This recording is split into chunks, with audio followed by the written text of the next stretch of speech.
O capítulo inicia com Jian-san questionando o Prota sobre o que ele sabe em relação aos monstros mutados. O Prota lhe diz que não pode revelar nada. Logo o protagonista pensa em toda a situação que ocorreu. Ele deduz que algo está muito errado, pois tudo aparenta ter sido manipulado por alguém.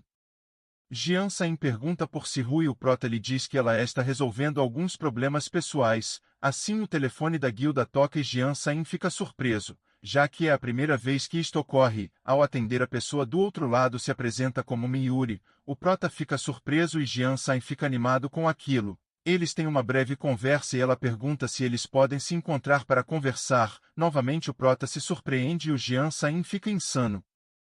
Na cena seguinte temos Sihu ao telefone conversando com seu pai. Ele a pede para ter cuidado e questiona se ela está bem. Ela diz a ele que sim e seu pai diz que está feliz que ela encontrou alguém em quem confiar. Ela sorri e diz que o Prota tem lhe ajudado muito. Seu pai então diz que está ansioso para conhecer aquele que herdou o espírito de vento de sua esposa. Ele então é interrompido por uma terceira pessoa, lhe fazendo se despedir de Sihu.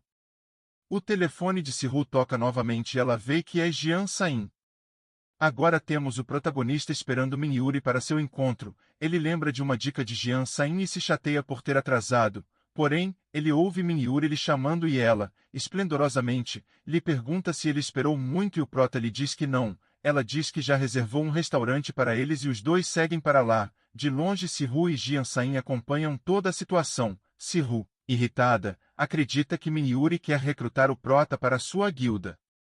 No quadro seguinte Sihu começa a compreender que Miuri não está tentando recrutar o Prota e sim que eles estão em um encontro. Ela bate em Jian-san que lhe pergunta por que ela está indo embora e ela diz que não vai interferir no encontro do Prota. Ela só não entende o sentimento de frustração. Ao final do encontro, o Prota agradece por ter tido um bom dia e Miuri também está feliz. Logo o Prota questiona se ela não dirá o porquê lhe chamou. Eles então se dirigem a um hospital, onde Miuri diz que quer lhe apresentar alguém. Lá o Prota conhece sua irmã e identifica que ela tem uma doença de mana. Miuri começa a explicar o porquê ela tem obsessão com os monstros gatos. Ela diz que há alguns anos sua irmã foi atacada por um e depois disso não acordou mais. Ela acredita que a cura dela está nesses monstros mutantes. Ela então pede desculpas ao Prota de como agiu no dia em que estavam lutando contra os monstros mutados e o sistema do Prota começa a entrar em ação, recomendando a ele que recrute Miuri para a guilda Fan. Neste capítulo o Prota começa a pensar em como o sistema fez a mesma coisa para que ele recrutasse Jian-san para a guilda Fan. Ele entende que com a mesma mensagem aparecendo para Miuri, ele ainda vai precisar recrutar mais 2 pessoas para a guilda. Miuri pergunta se ele está bem, ao que ele diz que sim.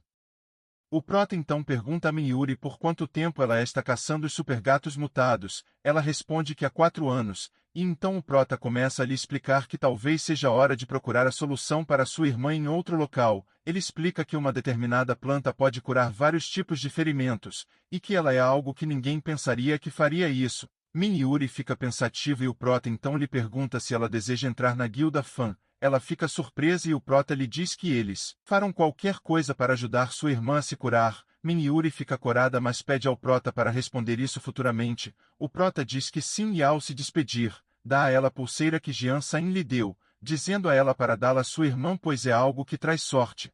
Miuri fica feliz com aquela atitude.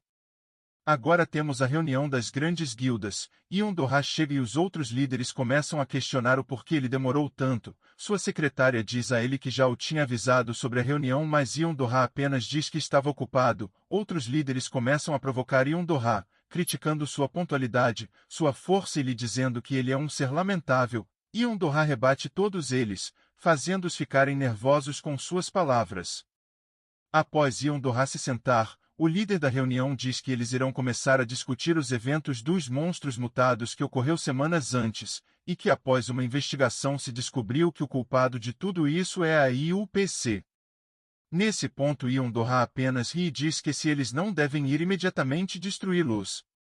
O novo capítulo inicia novamente com Yondoha dizendo que eles deveriam ir dar jeito na situação. Uma das líderes pergunta se ele é meio lesado, já que a organização IUPC é a nível mundial e não adiantaria nada atacar a sede coreana. O presidente da reunião concorda com ela e dá início a um vídeo mostrando a besta mutada. Eles se surpreendem com a aparência e o líder da reunião explica que recentemente vários monstros similares estão aparecendo. Um deles questiona se isso não é algo normal e o presidente da reunião diz que não, já que foi identificado alterações em seu DNA, alterações feitas com cristal mágico sintético, um cristal criado a partir de um laboratório, e um Doha é questionado se ele sabia dessa situação e ele diz que não, que apenas usa cristal para seu espírito. Logo um terceiro questiona o que liga a IUPC a estes acontecimentos. O líder da reunião então mostra que no ataque das bestas mutadas foi identificado que um dos líderes da IUPC estava no local, acompanhando a situação. Essa pessoa era um dos investigadores de engenharia do departamento mágico,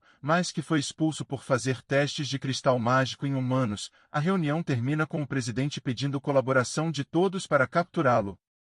Agora temos o Prota, aguardando o busão. Algumas pessoas o reconhecem e ficam surpresas em ver que heróis também usam transporte público. Logo vemos o Prota enviando várias mensagens para Sihu, que não lhe responde. Um táxi aparece e pergunta ao Prota se ele vai ficar moscando.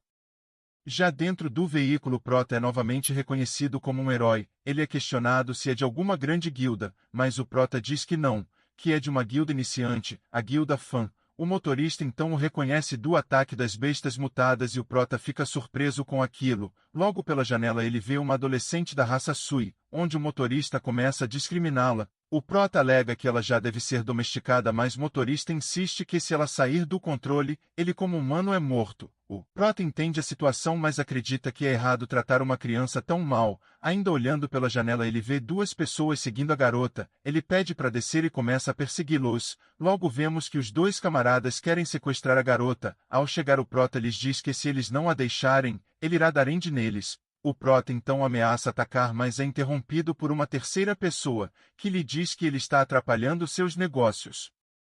O capítulo inicia com Sihu olhando seu celular vibrar. Jian-san pergunta se ela não vai responder. O Prota e Sihu diz que isso são notificações de spam. Ao pegar o celular ela vê diversas mensagens, mas algumas delas são um pedido de ajuda com uma localização.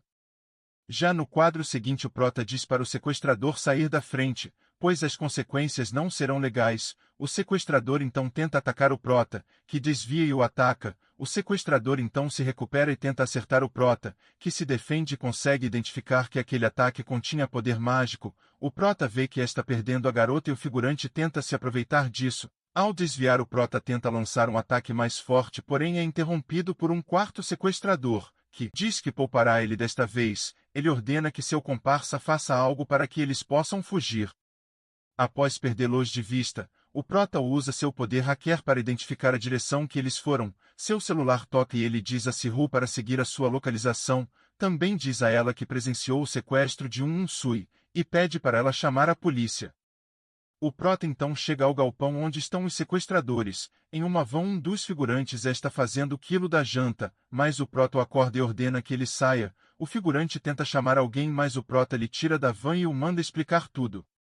Já dentro do galpão vemos várias pessoas sequestradas. Um deles se aproxima do possível líder e joga a adolescente Sui próximo a ele, que fica satisfeito. Ela começa a dizer que pode pagar 2 milhões para que eles a libertem, mas o líder figurante ri e diz que pagarão por ela 900 milhões. Ele diz a ela que seu tratamento será diferente dos demais. Ela então olha pro lado e vê vários outros não-humanos mortos. Aqui chegamos ao fim desse breve resumo. Seus viciados, curta e comentem para uma parte 2 ou para novos mangás.